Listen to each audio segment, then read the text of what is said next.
our media availabilities for today's Coors Light Pole Award qualifying. We are now joined by Crew Chief Alan Gustafsen with the number 24 Napa Chevrolet. Alan is the first crew chief since Ernie Elliott in 1985 to 1987 to win 3 consecutive poles for the Daytona 500. Alan, why don't you just talk us a little bit through that qualifying run today? I'm pretty shocked, to be honest with you. I didn't think yesterday we had great speed relative. Is it not on? Hello. Okay. Pretty shocked, honestly. I thought yesterday we didn't have great speed in comparison to the competition, and we were a little bit off and couldn't seem to improve our Napa Chevy any. We worked hard on it, and it was a bit difficult, a bit of trying day. So we just collectively pulled our heads together and worked hard last night to come up with some solutions, and really threw a lot at the car today. We changed a lot of things more than you typically like to change prior to a qualifying event like this. So great outcome, and just a great testament to the team effort and everybody at HMS and all the hard work. And obviously Hendrick Engines is a huge part of our success in having both cars on the front row. So really proud for the organization, proud for the boss, really happy for Chevrolet. Just a good day all in all. All right, we'll open up to questions for Alan. If you have a question, please raise your hand. We will get a wireless mic to you. We'll come up here to Bob.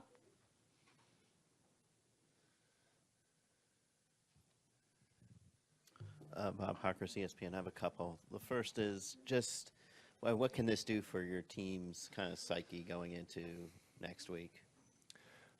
It can be really good. I think, it gives you a lot of confidence with the speed of the car, and the car has the ability to run fast.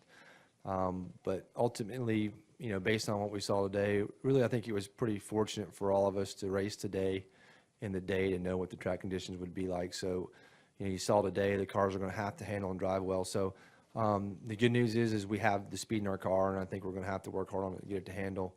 The flip side of it is we've been in this position a few times, fortunately, and you just can't, you can't sit back and say, oh, we're good, or, we've got the fastest car there. You can, just kind of go poke around. You've got to work hard and race hard and work on your car. So, our experience with being on the pole, I think, will help us there. And do you have to try to tell Chase to put last year's Daytona 500 out of his mind?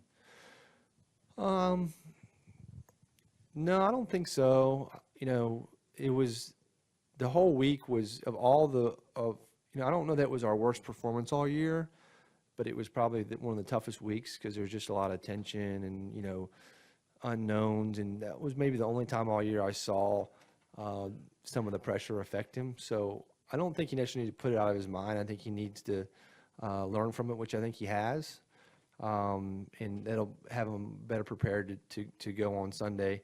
There's no, when you're on, you start this race, Daytona 500, you're on the front row, there's like, man, it's crazy. It's just chaos. Like there's, thousands of people everywhere. You can't barely get next to the car. And, having gone through that last year, I think that'll help him a little bit. But I think he needs to learn from it. I think he will. And, he's done a really good job on plate track. So I think he'll be suited to run well on Sunday. Any additional questions for Alan? Go to Dustin. Dustin Long, NBC Sports.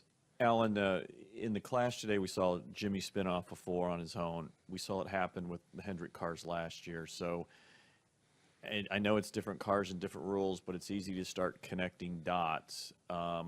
How much of a concern is it? Did you guys have issues? I think Jimmy mentioned he thought the 24, you guys were loose, or he saw Chase loose once or twice off of 4. What kind of an issue is it, and a concern is it?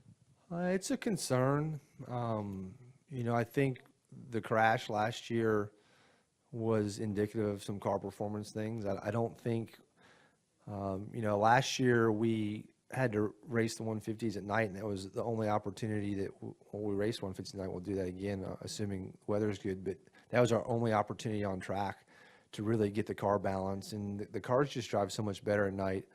And then the subsequent days, Friday and Saturday, nobody practices. And it's really frustrating for me because I think it's really important to practice in the sun and the heat.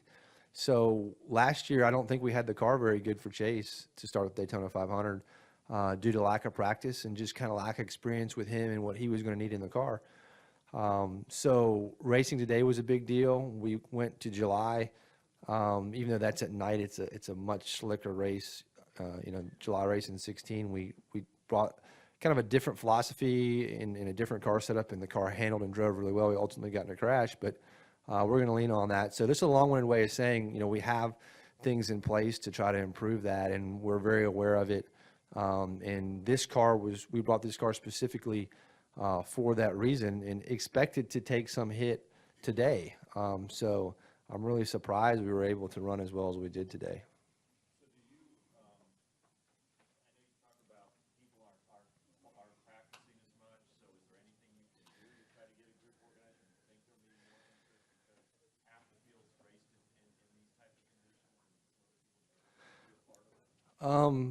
Your question is probably the best thing I can do is lobby for it here. Yeah, it's just, I don't know how to describe it. It's a frustrating thing.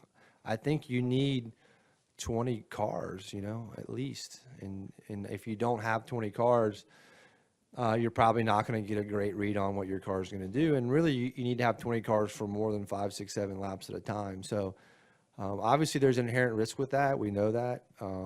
If you're going out there and you're in a pack and your car's not driving well, there's an opportunity to crash. But I'd much rather find that out early than I would, during the race. Obviously, even if you would have to go to the backup car and we'd have to go to the back or whatever would happen, it's still a better alternative than that happening during the Daytona 500.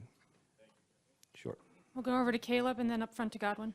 Caleb Whistler, Speedway Digest. With the duels paying out points now, have you begun strategizing how you're going to maximize those points while keeping the pole position? Yeah, I mean that's a great question. It's a pretty unique situation. I've always had the philosophy to race hard during the duels. I think it's the best way to go about it. I think you have to continue, like I said, to develop your car and research your setup and work on improving your car. The night race, kind of takes some value away from that over years past. But now that it pays points, you're going to have to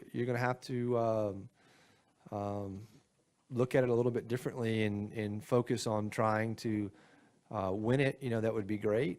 And then, B, if not, you want to come out of there with some points.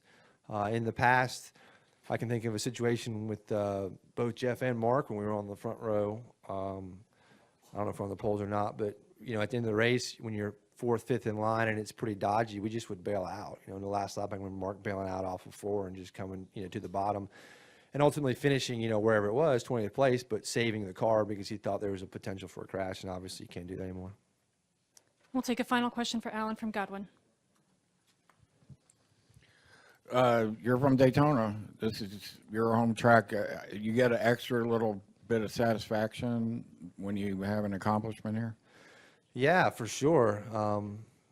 This is a special place. This is a place, this is where really my racing career started, and I came to when I was a kid and, fell in love with motorsports and watched all kinds of racing here, from 24 Hours, the Daytona 500 to the Supercross to, go-karts to everything. So it is a special place.